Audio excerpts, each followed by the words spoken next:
마태복음 6장 22절에서 24절까지 말씀입니다. 눈은 몸의 등불이니 그러므로 네 눈이 성하면 온몸이 밝을 것이요 눈이 나쁘면 온몸이 어두울 것이니 그러므로 네게 있는 빛이 어두우면 그 어두움이 얼마나 하겠느냐. 한 사람이 두 주인을 섬기지 못할 것이니 혹 이를 미워하며 저를 사랑하거나 혹 이를 중히 여기며 저를 경히 여김이라. 너희가 하나님과 재물을 겸하여 섬기지 못하느니라. 우리는 지금 사람 앞에 행하면 안 되는 의, 하나님 앞에 연락되는 의를 다루고 있습니다. 그것이 종교적인 형태나 명분을 가지고 있다는 것만으로 하나님께 연락되는 것은 아니라 하는 것을 앞에서 구제나 기도나 금식을 통하여 확인했습니다. 그런데 왜 이런 일들, 말하자면 그런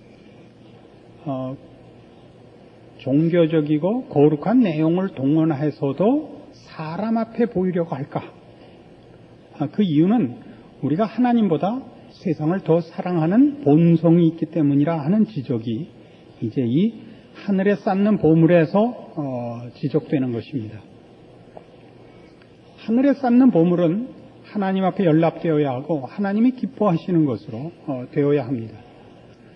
그런데 우리는 그 명분과 형태를 신앙적인 것이라 포장을 해서라도 결국은 세상 앞에 나가고 사람들 앞에 평가받기를 좋아하는데 근본적으로 우리가 세상을 사랑하는 본성이 있으며 또 하나는 세상을 두려워하는 마음이 있기 때문이다 하는 것이죠. 그래서 우리가 세상을 사랑하는 마음이 있다는 것을 오늘 이 본문에서 우리가 분명히 확인하고 또 그 뒤에 염려의 문제를 다루는 데서 우리가 세상을 얼마나 두려워하는가 확인해 볼 필요가 있습니다. 이것을 분명히 해둬야 우리는 우리의 신앙이 자라나는데 혹은 신앙의 목표를 제대로 세우고 우리의 신앙을 부추기는 일에 어디서 문제가 발생하는가를 알게 될 것입니다. 눈은 몸의 등불이니 그러므로 네 눈이 성하면 온몸이 밝을 것이라 이렇게 얘기하는 것은 우리의 정신, 우리의 본성, 우리의 사랑하는 마음의 열심이 우리를 어디로 끌고 가고 있는가 확인하라 이겁니다. 우리가 겉으로는 또는 그 형태로는 하나님을 사랑한다고 여러 가지로 스스로를 속일 수 있지만 본심이 과연 하나님을 향하는 것인지 세상을 향하는 것인지 우리가 우리 자신을 시험해 볼 필요가 있습니다. 이런 시험을 첫 번에 해보죠. 여러분은 무슨 문제에 가장 크게 분노하시고 무슨 문제에 가장 크게 슬퍼하시는가 이렇게 본인에게 물어보십시오. 우리 예수 믿는 자라 이렇게 남들도 알고 우리 자신도 그렇게 고백하는 신앙인들마저도 실제로 우리의 삶 속에서 우리를 슬프게 하고 우리를 경록해 하는 것들은 거의 대부분이 거룩한 문제거나 영원한 문제가 아니라 세상 문제들인 것입니다. 이 자본주의 사회에서는 가진 것과 가지지 않은 것이 가장 큰 문제가 되곤 합니다. 가지지 않은 쪽에서는 가진 자들에 대하여 무슨 존경과 무슨 애정을 가지지 않습니다. 언제나 가진 것들이라 이렇게 표현을 해서 그 마음에 갖고 있는 원한과 분노를 표현합니다. 가진 사람들은 가지지 못한 사람들에 대하여 동정심이나 또는 이해심을 가지려 하지 않고 그 무슨 열등한 종류로 치부해서 못 가진 것들이라 이렇게 표현을 합니다. 그래서 늘 5월은 늘 이 싸움이 사회적으로도 벌어집니다만 우리 개인들로도 그저 늘 상대방에 대하여 이 좋지 않은 원한 섞인 표현과 감정을 갖고 있습니다. 그게 상대방에 대해서만 그러는 것이 아니라 그런 취급을 받았을 때 우리가 바로 경노하는 것이죠. 나도 좀 가졌다고 생각하는데 누가 나보다 더 가진 자가 못 가진 것이라고 할 때 우리는 온몸에 두드러기가 나는 겁니다. 지옥에 가는 한이 있어도 우리 삼족이 멸하는 일이 있어도 이 원한만은 내가 절대 잊지 않으리라 이렇게 되잖아요. 거룩한 문제나 영원한 문제에 여러분들이 지적을 받았을 때 이렇게 경노한 적이 있어요? 누가 주일에 교회를 못 가게 했다. 그때 여러분이 이렇게 경노한 적이 있어요? 기껏해야 사정하죠. 나 교회 가야 된다고 사정을 하지 경노하지 않죠. 슬퍼하지 않죠. 여러분이 성경 상식에 대해서 무식한 데 대해서 그렇게 분노합니까? 세상 문제에 대해서는 여러분 경노하는 것이 있죠. 특별히 영어 단어 스펠링 틀린 것에 대해서는 그렇게 부끄러워할 수가 없습니다. 그거 뭐 틀려도 대수가 아니거든요. 링컨이라는 단어가 Lincon이 아니고 Lincoln이에요. 몹쓸나라 말이죠. 발음도 안 하는 철자는 왜 갖다 집어넣는지 모르죠. 그거 틀리면 얼굴이 그저 사색이 되면서 예수님의 12제자가 누굽니까? 머뭇머뭇하다. 다윗과 골리앗은 있죠. 이런 거는 평생 그저 우스갯소리지 슬퍼하지 않아요.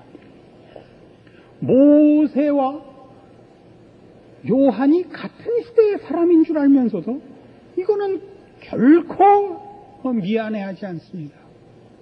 어떤 젊은 남녀가 양가 부모님들의 그 후원 속에 만나서 연애를 하는데 어느 날 여자가 집에 들어와서 나 그 남자랑 결혼 못하겠노라고 치를 떨었습니다. 왜 그런가? 오늘 같이 영화를 봤는데 끝나고 영화가 끝나자 일어나면서 더 엔드 그렇다는 거예요.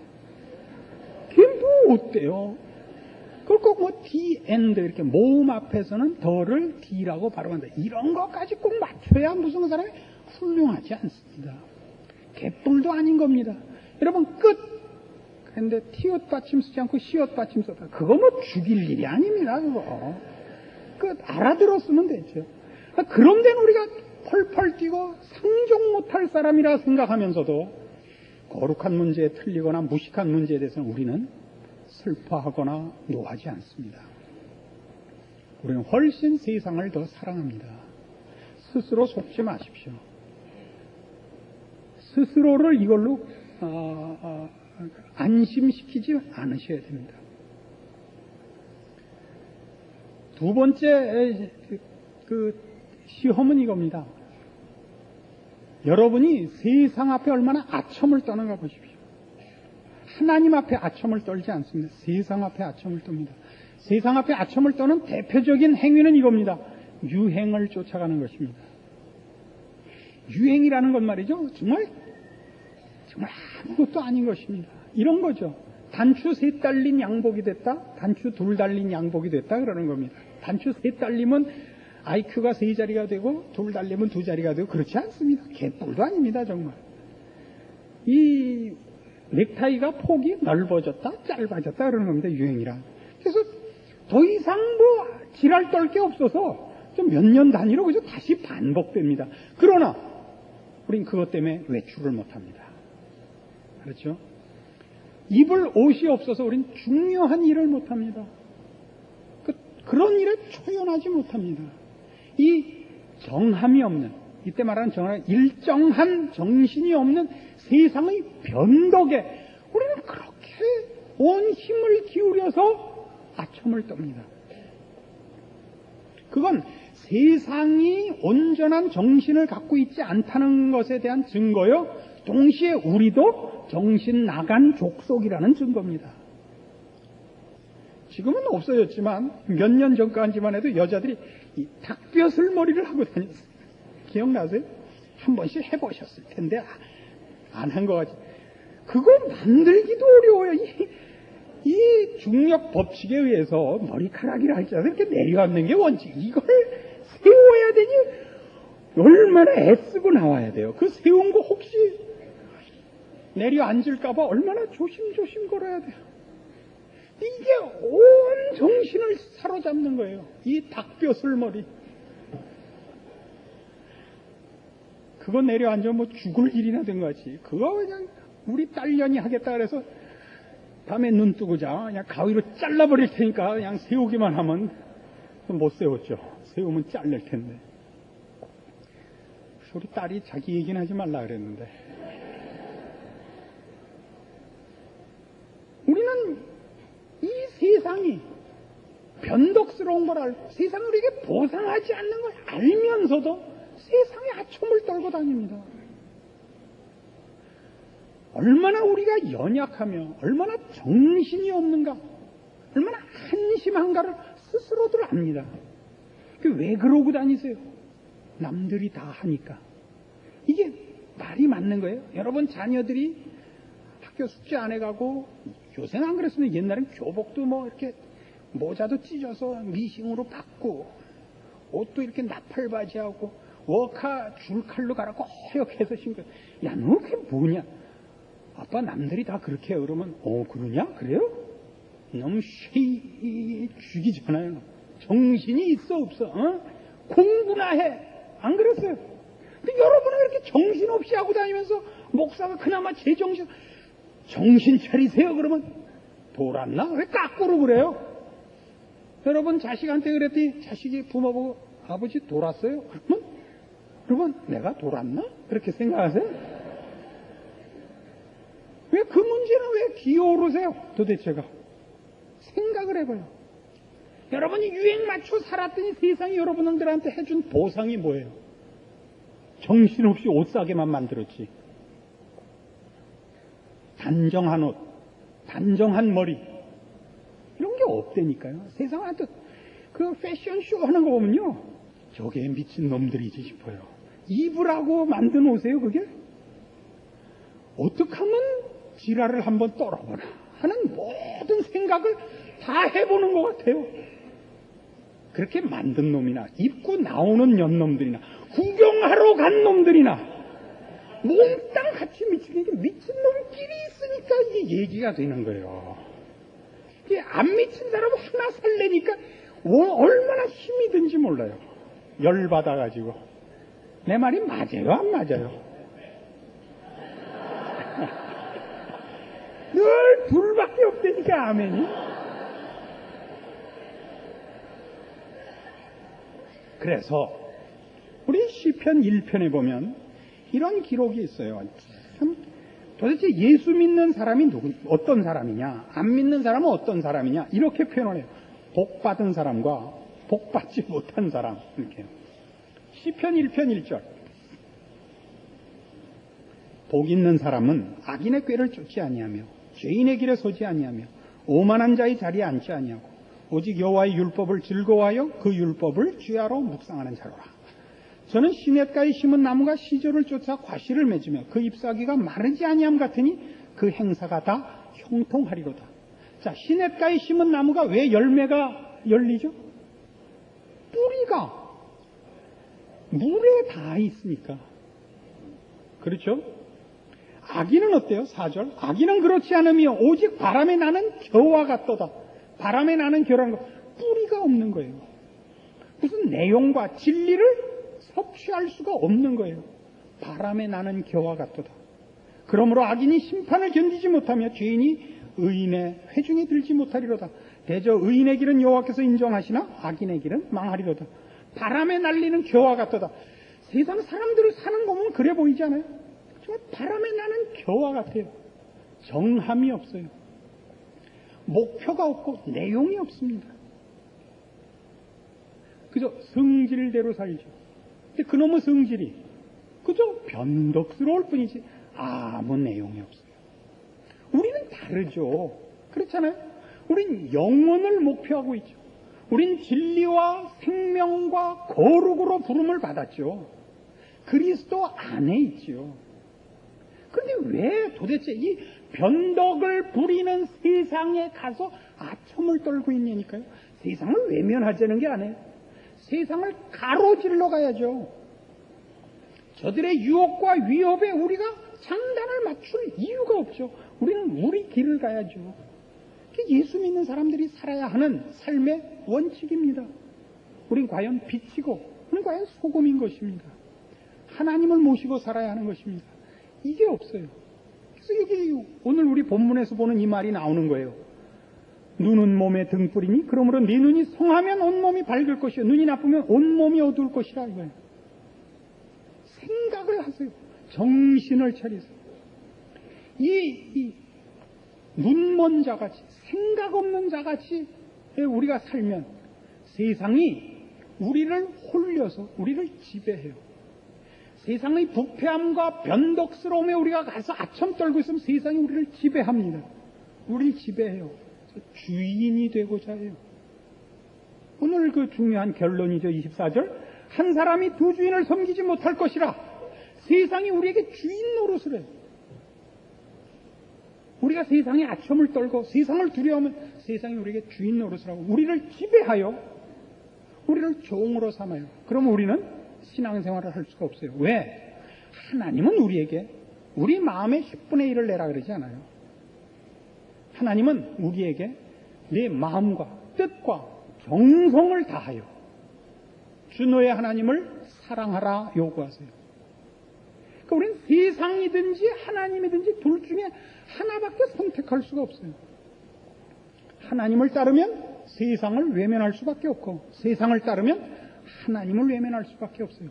그러나 우리는 얼마나 속고 있느냐 하면 스스로가 양쪽을 다 만족시킬 수 있다고 생각을 해요.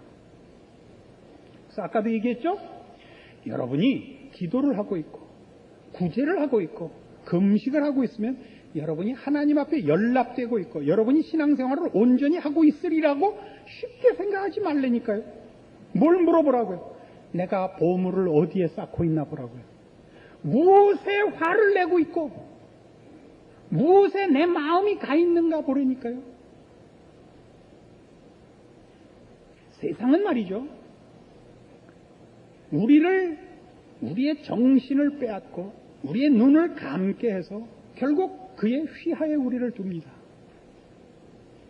사실인 걸 보실래요? 이상주의자는 나이 든 사람에겐 없다는 겁니다. 젊은이들만 이상주의자예요. 왜? 인간을 모르니까. 이상주의가 될 거라고 생각하는 거예요. 그럼 나이가 들면 왜 이상주의자가 없어지죠? 변하지 않는 사람을 본 적이 없으니까. 세상 앞에 타협하지 않는 사람을 본 적이 없으니까. 언제나 우리가 보는 거죠. 뭘 봐요? 정치가들을 보세요. 무슨 그 가문은 대대로 국가와 민족을 위해서 봉사하는 걸 목적으로 가진 것 같이 떠들어요. 뭐 할 때만? 선거할 때만.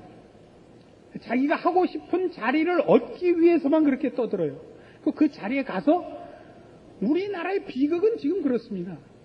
정치가 중에 정말 정치가가 될 자격과 그 헌신하는 마음을 가진 사람을 몇 사람 본 적이 없다는 겁니다. 되면 전부 이익을 얻기에 자기의 권력을 쓰느라고 그저 딴 걸 할 틈이 없는 거예요. 그래서 우리 마음에 그놈이지 뭐 하는 생각이 이제 드디어 다 들었을 거예요. 그렇죠? 투표하면 이제 가서 표를 안 찍어요. 하루 노는 걸로 됐다. 어떤 놈이 해먹나 그게 그거다. 이렇게 됐어요. 그게 무슨 정치가들을 욕하자는 게 아니에요. 다 그렇단 말이에요. 종교인들을 보세요.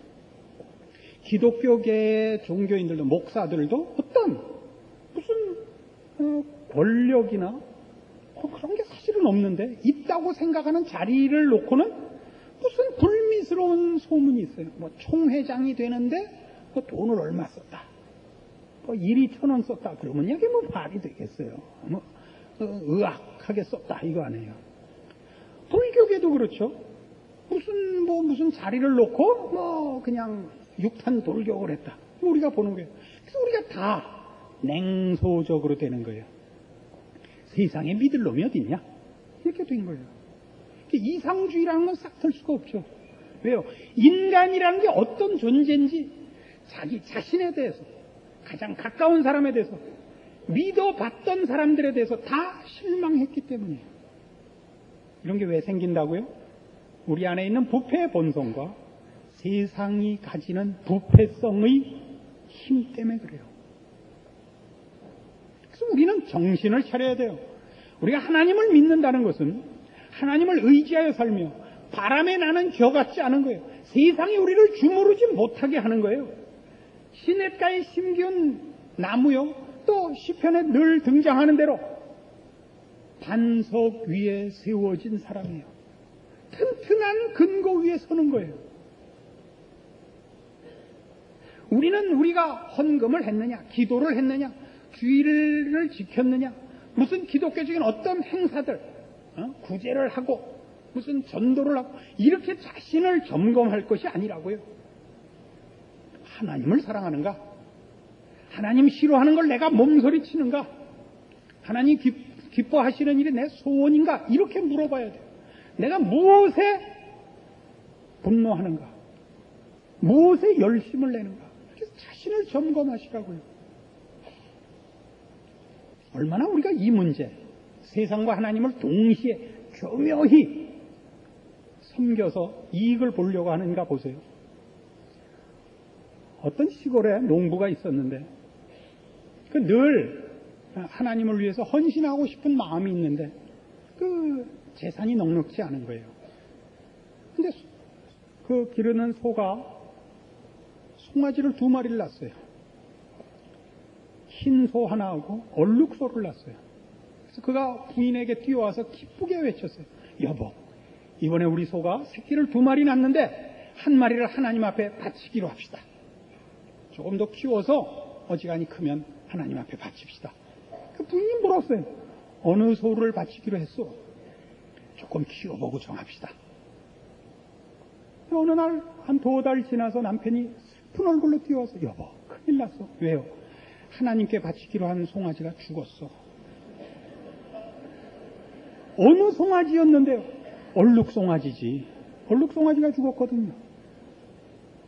언제나 하나님께 바치기로 한 송아지가 죽어요. 그죠? 언제나 열심을 이렇게 표현해요. 하나님, 이번에 이 주택복권 당첨시켜 주시면 반을 뚝 잘라서 내겠습니다. 거짓말하지 말라니까요. 그러니까 그 반을 달래는 거 아니에요. 있는 데서 내겠다는 게 아니잖아요. 헌금 얘기를 하는 게 아니에요. 여러분이 어려워지면 맨 처음 무엇부터 자르죠? 헌금부터 줄이는 거예요. 헌금 얘기를 하는 게 아니에요. 네 보물이 있는 그곳에 네 마음도 있느니라예요. 우리가 누구를 사랑하느냐를 알 수 있다니까요. 우리가 무엇에 우리의 돈을 쓰고 있는가 보시라고요. 여러분 어려워졌다고 해서 자식 교육 덜 시키겠어요? 야, 인마, IMF야. 학교는 무슨 학교야? 오늘부터 나가서 구두 닦고. 그런 부분 난 못 봤어요. 자식을 위해서라면 여러분 기꺼이 목숨을 희생할 거예요. 근데 자식들한테 그걸 왜 몰아붙이죠?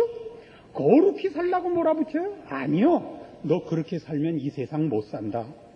너 그렇게 정직하게 굴면 못 쓴다. 이거 안 해요. 넌 이 아버지보다 더 교활해져라. 이게 도대체 부모 노릇을 제대로 하는 거예요? 세상이 우리를 그렇게 지배한다고요. 오늘 분명히 해두십시다. 여러분은 과연 하나님을 사랑하는가, 세상을 사랑하는가 말이죠. 여호수아 24장에 가시면 이 문제에 대하여 성경에 이런 분명한 사례가 나옵니다. 구약성경 357페이지 여호수아 24장 14절입니다. 여호수아가 말년에 이제 임종의 즈음에서 이스라엘 백성들의 신앙을 분명히 해놓기 위하여 한 일입니다.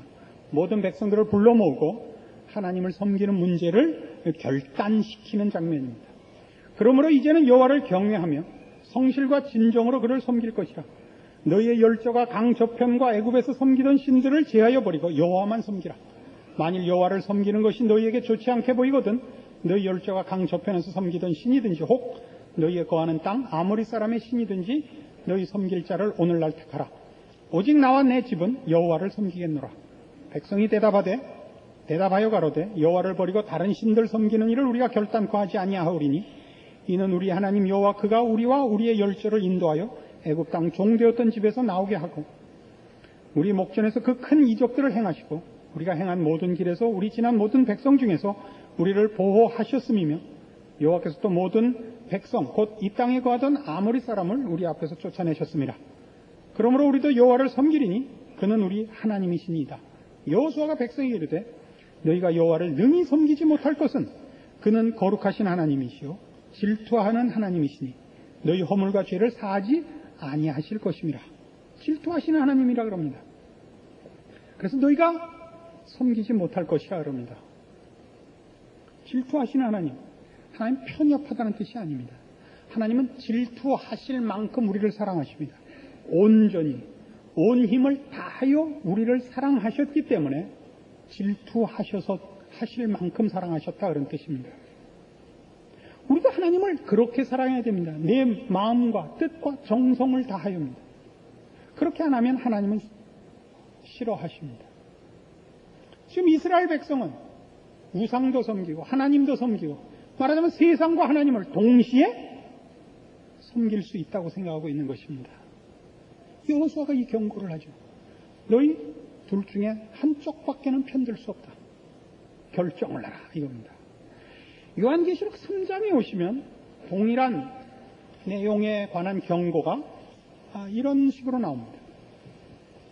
신약성경 402페이지 요한계시록 3장 14절입니다.